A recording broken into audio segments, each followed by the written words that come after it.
Greetings. Thanks for coming back and checking out my new case study. We're going to talk about a lady called Claire today. This is not her real name, of course. Claire's 59, which is not her real age, but I can assure you it's a very real case. So Claire came to see me some time ago now.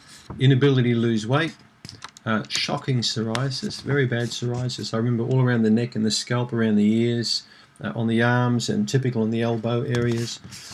Claire also had flatulence, bloating, indigestion, reflux, continual sore throats, pins and needles, fluid retention, high cholesterol, sweet cravings, itching, also arthritis. I think there was a touch of psoriatic arthritis in this case. The patient had gallbladder removed when she was in her 20s, just after her first baby was born. Let's have a look. What else can we see here?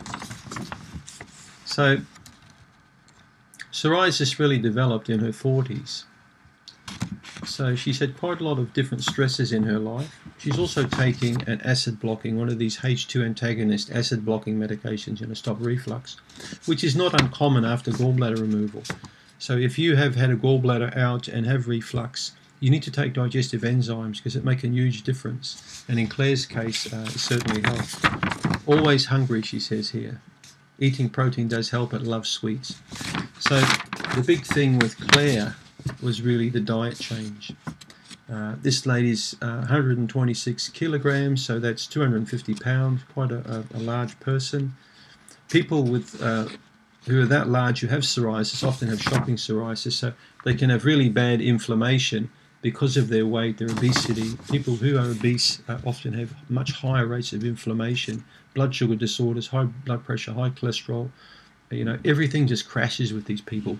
So think of it probably like having a 4-cylinder car and putting 6 or 7, 200-pound people in the car. You're putting massive stress on this vehicle, because that's what you're doing to a person's frame when you carry a lot of weight. You're putting massive stress on the joints, on the heart, on the liver, on the bowel. Every part of the body is under massive stress with a lot of weight.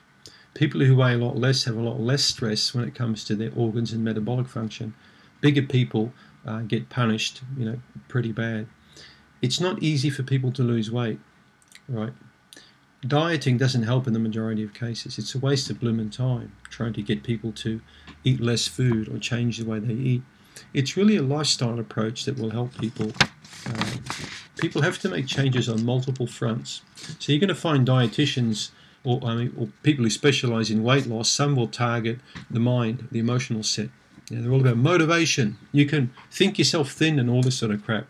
And then you get all these diet gurus and diet priests out there who say, nope, you can eat yourself thin. And then you get the exercise gurus. You can exercise yourself thin. The problem is none of these guys talk together. They all try and make $1 million with their own websites and forget about the fact that the only way people are going to lose weight and maintain that weight loss is to look at a holistic concept. Every person needs to lose weight depending on the way they think about life, the way they think about diet. The only way you really make change in your life is to have a PMF, a primary motivating factor. So in Claire's case, her primary motivating factor was to want to live long enough, the quality of life, for her grandchildren. And that's what I found out with talking to her. She didn't care. She was in a fantastic, stable relationship. Husband loved her if she was 100 pound or 300 pound. So she had a fantastic marriage. That was working out quite well for her. She had a good relationship with her children, but the children were worried about mum. They're worried about mum getting so big, very worried about her because she might not live long enough to enjoy spending time with the grandchildren. So that was her PMF, primary motivating factor, and I tapped into that big time. I've had multiple consultations with Claire now. We've had fantastic weight loss with this lady just by gently engaging her in making changes in how she eats and thinks about food. Getting out there, small amounts of walking has now resulted in large amounts of walking, and etc. You know how it goes. So the big challenge here is no gallbladder.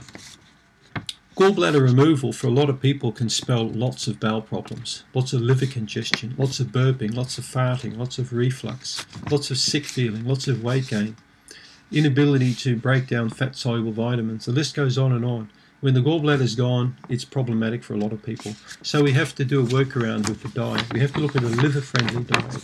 We need to look at foods high in natural enzymes.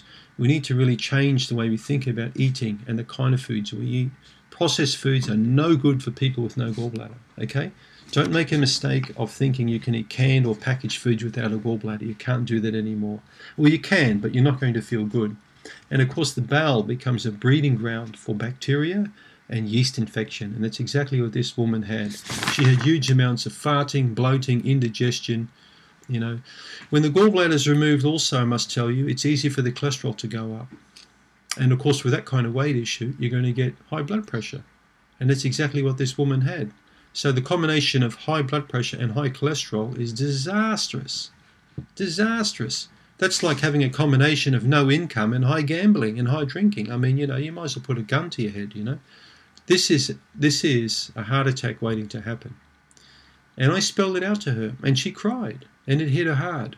But sometimes you've got to hit people below the belt before they make change. You've got to kick them up between the eyes, you know. And I don't do it up front with people. I do it gently and slowly. I'll pinch them before I kick them, okay? But the thing is, I like helping people to make change. I can't do it for them. They've got to do it themselves.